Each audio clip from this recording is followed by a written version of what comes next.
In this episode, we talk about the Chinese AI models created by DeepSeek that are taking over the tech world since their launch. We also talk about a tragic collision between an American Airlines jet and a military helicopter near the Ronald Reagan Washington National Airport.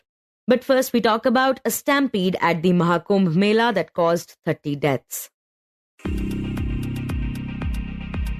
Hi, I am Niharika Nanda, and you are listening to Three Things, the Indian Express news show.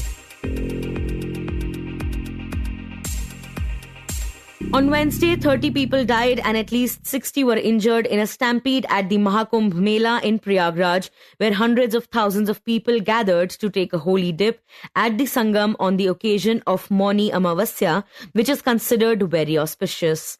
The incident took place during the early hours of the day at the Sangam Nose, which is a strip of land at the confluence of the Ganga, Yamuna and the mythical Saraswati. UP's Chief Minister Yogi Adityanath addressed the issue. रात्रि को 1 से 2 बजे के बीच में अखाड़ा मार्ग पर, जहां पे अखाड़ों के अमृत स्नान के दृश्य से बैरिकेड्स भी किए गए थे, तो बैरिकेड्स को फांद करके आने में कुछ श्रद्धालु गंभीर रूप से घायल हुए हैं। उन्हें तत्काल हॉस्पिटल में पहुंचा करके उपचार आदि की व्यवस्था उनके लिए की गई है। उनमें से कुछ श्रद्धालु गंभीर रूप से घायल हैं। लगातार प्रशासन स्थानीय स्तर पर श्रद्धालुओं की सकुशल स्नान कराने के दृष्टि से रात्रि को कल सायंकाल 6:30-7 बजे से ही मौनी अमावस्या का मुहूर्त प्रारंभ होने के बाद से ही लगातार लगा हुआ है। प्रयागराज में Before addressing the public in Kartar Nagar in Delhi while campaigning for the upcoming Delhi Assembly elections, Prime Minister Narendra Modi expressed his condolences to the families of the victims. आज की चुनाव सभा को संबोधन करने से पहले मैं महाकुंभ में जो दुखद हादसा हुआ है, उस हादसे में हमें कुछ पुण्यात्माओं को खोना पड़ा है, कई लोगों को चोटें भी आई हैं। मैं प्रभावित परिवारों के प्रति संवेदना व्यक्त करता हूं और घायलों के जल्द स्वस्थ होने की कामना करता हूं। To understand what happened at the Maha Kumbh on Wednesday and the causes behind the stampede, we have the Indian Express's Maulshree Seth joining us in this segment. Maulshree, can you describe to us what exactly happened at the Maha Kumbh on Wednesday? See, what had happened, it was the day of Mauni Amavasya, which everybody knows that it was one of the major Snan days. It's in fact the biggest bath day which is there in the entire 1.5 month long Kumbh Mela that takes place. So the government was expecting a crowd of about 10 crore to arrive and take bath on this particular day. So people had started arriving on the 28th itself. So because there was a Brahm Muhurat and there were other auspicious times, so they wanted to take bath at that particular time. So they had already started arriving a day before, that is 28th. And another thing was that most of the people, even though the government had said that since there are several routes which have been formed towards the Kumbh area, so such arrangements were being made that whosoever is coming from one particular side, they take a bath in that particular ghat in those areas itself. But since Sangam Nose is considered as the place as the most auspicious, what had happened as of now, what the government has also said and some of the eyewitnesses, people had started going towards the Sangam Nose from a day before itself. And they were actually waiting there to take a bath at the proper muhurat that was there. And so around 1:30 a.m. on 28th and 29th intervening night, eyewitnesses say that they were moving towards the Sangam Nose, towards the river, whereas all of a sudden a crowd came from the front who had taken bath. So there was an overlapping of crowd in this particular area and a stampede-like situation took place. So that is the incident that took place on the intervening night of 28th and 29th at the Kumbh. और जहां पर हैं आप, लगभग 15 से 20 kilometre के दायरे में अस्थायी घाट बनाए गए हैं। उसमें कहीं भी वे स्नान कर सकते हैं। आवश्यक नहीं कि संगम नोच की तरफ ही आए, क्योंकि भीड़ देखते हुए खासतौर पर जो बुजुर्ग हैं, बच्चे हैं, श्वास के रोगी हैं, उनको लंबी दूरी तय नहीं करनी चाहिए और जहां पर है वहीं पर आराम से पहले स्थिर होकर के कार्य करें, वहां पर रह करके, और जो नजदीक के घाट हैं उसी नजदीक के घाट में स्नान करेंगे। सब गंगा जी के ही घाट हैं और गंगा We जी के just इस heard घाट में CM Yogi Adityanath requesting the pilgrims to bathe at their nearest ghats and not move towards the Sangam nose. So, Maulshree, how was the situation controlled and handled by the Mela authorities? Since they knew that it's going to be a huge crowd and all the arrangements were made in advance, so what they have claimed that they prepared a green corridor for all the victims that were there, and they were directly taken first to the central hospital and in case of serious injuries to the remaining hospitals across the city or the district. So that green corridor was made, and they said that they even used the rope system. They brought in the security and the rope was used to segregate the crowd because the crowd was overlapping. To segregate them, a rope system was used and then a green corridor was formed. Right. And tell us about the casualties and the people who got injured. You also had the opportunity of talking to some of the victims. So, what did they have to say regarding this?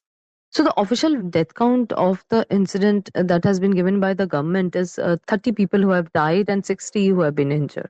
It was not just those who had died, but people were lost. So when we even went to the mortuary, people were looking for their relatives, loved ones everywhere, like because there are the lost and found centers for people as well as the stuff. And then there was the hospitals and other medical facilities that they were there. So we met many people who because nobody would first go to a mortuary to search for their relatives. So after since 1:30 or 2 a.m. at night till 7 or 8 p.m. next day, they were searching for their relatives. They informed that they had gone to the lost and found center. They went to the hospitals and checked every patient list and tried to verify. After that, many of them had come to the mortuary to see if their loved ones were actually there or their bodies had arrived. Some were able to find the bodies there, and those who weren't able to find, they continued their search.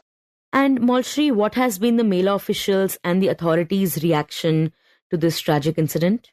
See, Mela authorities say that while the incident took place when some pilgrims who were given a particular route to follow till the Sangam Ghat had actually tried to break the barricading, and they kind of jumped over the barricading, some fell, and then the stampede started. So that is what the officials are claiming as of now. मृतक के परिजनों के प्रति हम प्रदेश सरकार की तरफ से, जिन्होंने इस हादसे में अपने परिवार के सदस्यों को खोया है, वहां पर मेला प्राधिकरण के पास वो पूरी सूची है, उन लोगों ने उसको वहां पे जारी भी किया है। मैं उन सब के प्रति अपनी संवेदना भी व्यक्त करता हूं और परिवारजनों को हम प्रदेश सरकार की तरफ से 25-25 लाख रुपए की आर्थिक सहायता की घोषणा भी कर रहे हैं और न्यायिक आयोग इस पूरे मामले को देख करके एक समय सीमा के अंदर राज्य सरकार को अपनी रिपोर्ट देगा और इसमें Chief Minister Yogi Adityanath expressed his condolences and announced an ex gratia of 25 lakh each. And Maulshree, what were some other political reactions to this incident? See, opposition parties, be Samajwadi Party or Congress in UP have, even from the center, they have, while expressing condolences, apart from that, they have also kind of targeted the government, saying that irrespective of the big claims that were made, the facilities and the proper arrangements could not be made for the pilgrims, and they actually blaming the government for the incident. And has the investigation began in this case yet? The investigation has started. It's a judicial probe under a justice which has been formed. There is a retired police officer as well as a retired IS officer who are part of it as well. So the probe and the investigation has started into the incident. And Maulshree, in a situation like this, where we understand the large scale at which this event is being organized and the number of pilgrims and devotees who will be attending the Maha Kumbh Mela, what does an incident like this say about the arrangements and the safety of the attendees? See, a lot of arrangements were made, but as I was talking to IT Kanpur director, who was actually monitoring and providing the technical support as far as the surveillance is concerned to the Kumbh Mela authority. I spoke to him yesterday. So he said the event is of such a magnitude that even if a minor mistake by even if the visitors or the pilgrims take place, so it becomes big. So he was saying that while nobody can predict what might happen, but he was a kind of the view that while he expressed that the incident is unfortunate, but he also said at the same time that it was a bit of a this thing that it did not spread, because otherwise in such incidents, if it is not controlled, so the incident spreads from one particular region to another also. So he said that it was being controlled at one particular place, so that he kind of spoke on those lines. So but after the incident, certain reviews, as we understand, even the authorities have reviewed everything and they have kind of made some changes on ground.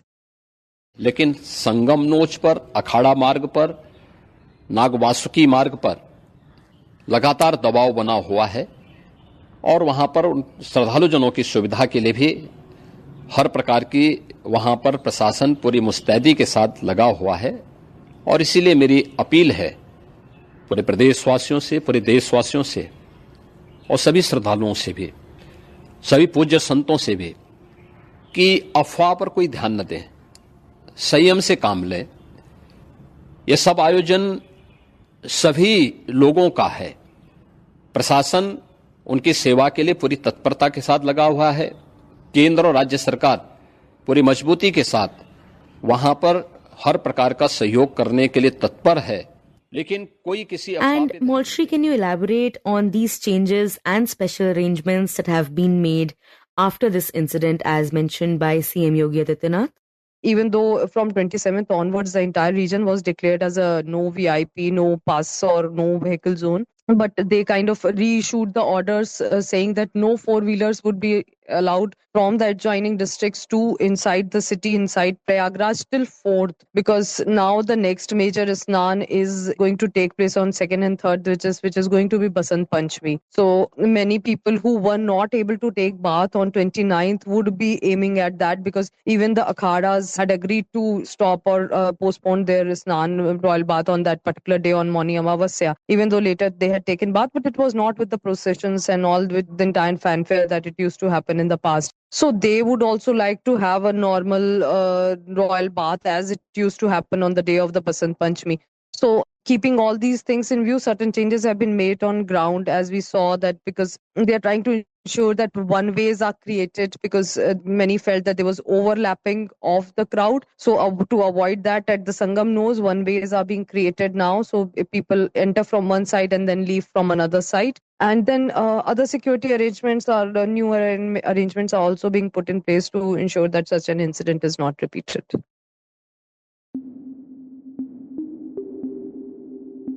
And next we talk about new Chinese AI models that are taking over the world of tech. AI models created by a Chinese startup called DeepSeek have been gaining a lot of attention worldwide. So much so that they have surpassed ChatGPT as the most downloaded app on the App Store. DeepSeek V3 and DeepSeek R1 are rivals of OpenAI's cutting-edge models O1 and O3, and they have been developed with a fraction of the investments. For years, USA has been the leader in artificial intelligence with OpenAI, Anthropic, Google, Meta, and more, but DeepSeek might change that. To learn more about DeepSeek, how it was developed, and how it was able to create a special space for itself in the world of AI, we have the Indian Express's Bijin Jose joining us. Bijin, can you tell us about DeepSeek, what it is, and how it has been developed? DeepSeek is actually a cutting-edge Chinese AI company, and incidentally, its products is also named DeepSeek V3, DeepSeek R1. So this company was founded in 2023 by a Chinese entrepreneur known as Liang Wenfeng. So this company is headquartered in Hangzhou and focuses on developing open source large language models or LLMs. And despite being relatively new, this company has gained a lot of attention ever since it launched two of its models earlier this month. And these models have gained attention rapidly for their innovative use of technology and the way cost effectively they made it. And unlike other AI models, they have also used different technologies, which has actually made the models more efficient and powerful also. Briefly, I'll just mention, because this is a very technical topic, and it will be unlikely, we should dwell deeper into it.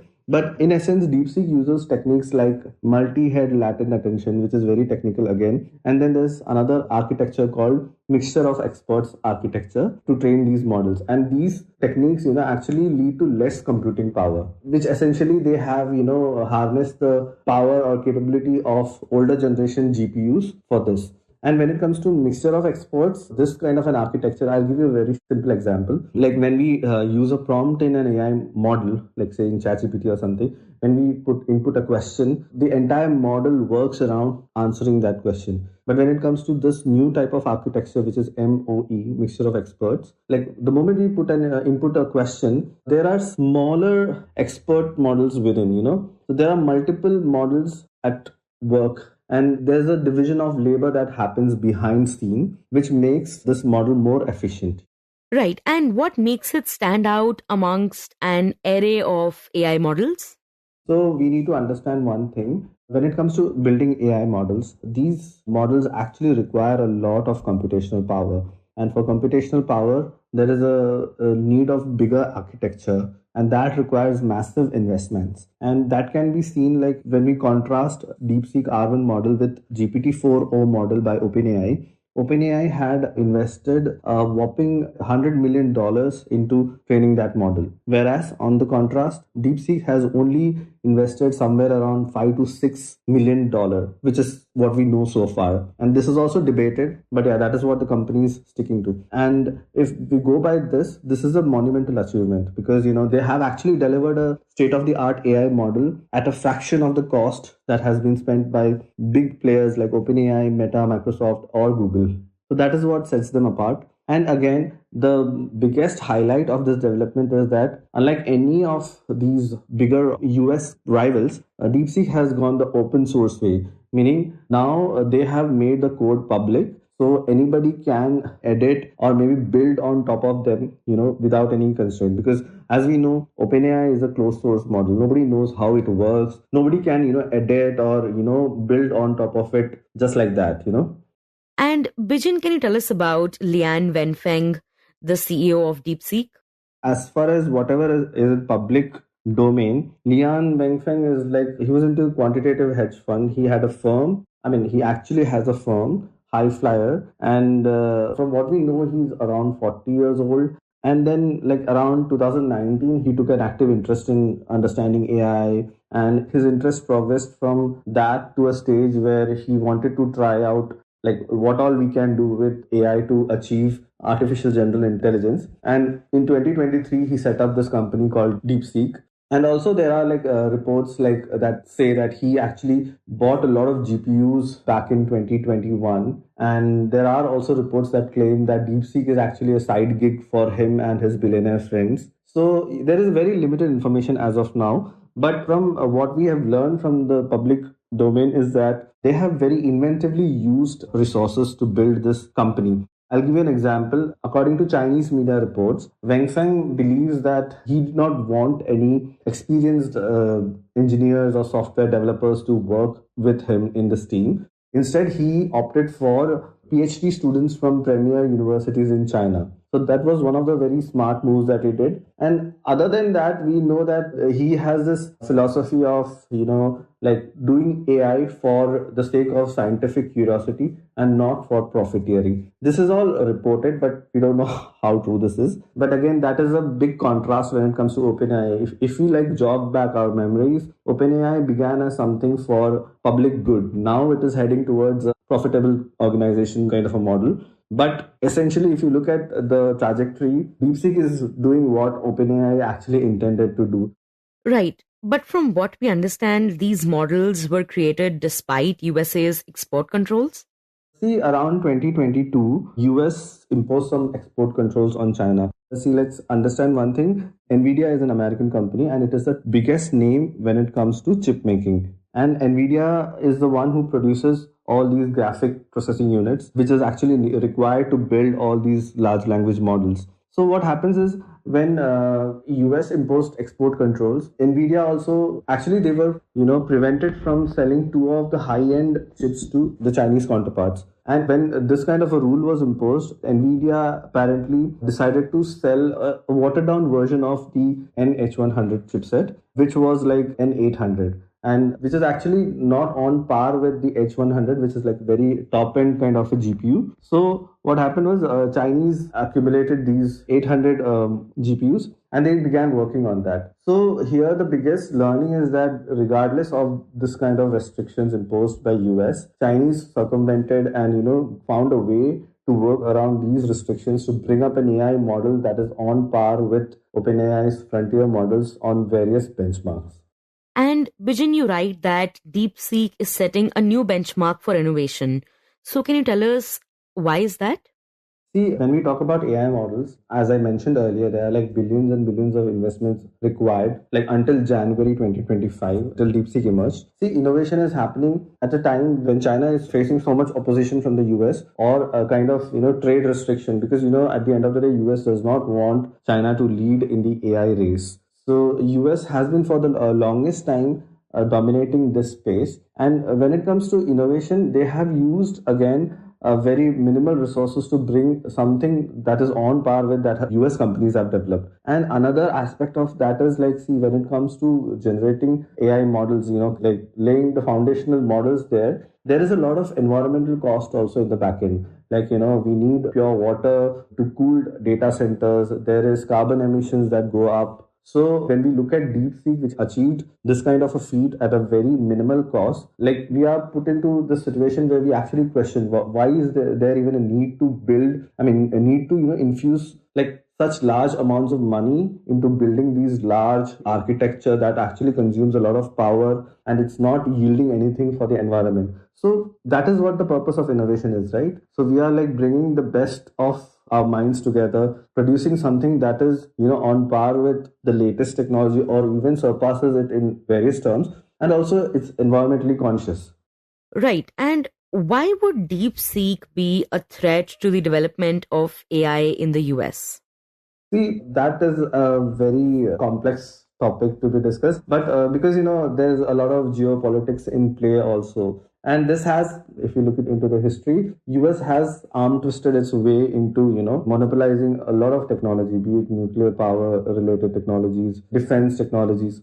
So this is one of those, like, see, when we talk about what is US importing to the world, it's technology. That is their core strength. Like, we have the biggest tech companies in US right now, top 5. And that is what they're importing to the world. And when it comes to China, if China succeeds with something like DeepSeek, which was like relatively unknown like for a very long time, and now it has suddenly burst out into mainstream, we don't really know how many more companies like DeepSeek are resting in China and thriving right now. So, this is something from a geopolitical front.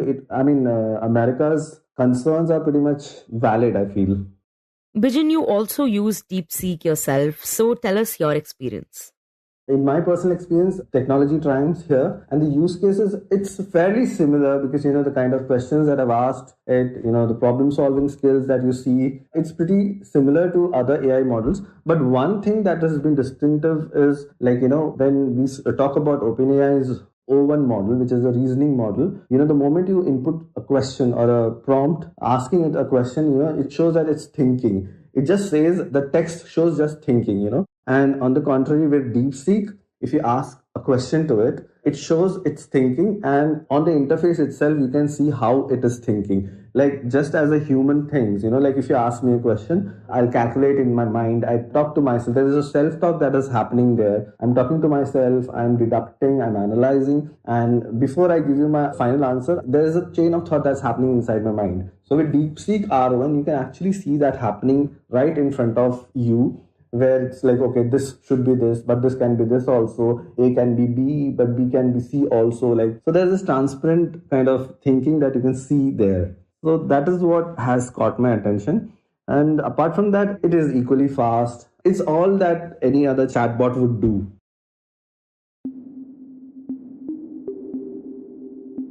And in the end, we talk about a tragic aircraft collision that happened in the US.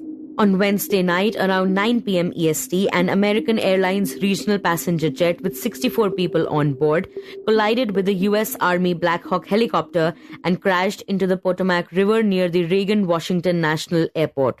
The American Airlines aircraft had departed from Wichita, Kansas, and was carrying 60 passengers and 4 crew members on board. The U.S. Army said that its H-60 Black Hawk helicopter was operating out of Virginia's Fort Belvoir, which houses several command headquarters. The chopper was on a training flight according to the Federal Aviation Administration (FAA) and had 3 crew members on board. The recovery teams have pulled out 28 bodies from the river where both the aircrafts went down. A massive emergency response has been launched at the Potomac River. Meanwhile, the Ronald Reagan National Airport has halted all takeoffs and landings while workers are engaged in the rescue operations. At least 300 first responders from multiple agencies, including workers from across Virginia and Maryland, are at the scene. First responders set up light towers at the shore to illuminate the area while inflatable rescue boats were launched into the river, news agency AP reported. John A. Donnelly, Chief of Fire and Emergency Medical Services, said that cold weather and intense winds have made rescue efforts difficult. He added that Potomac waters are dark and murky, adding to the challenges.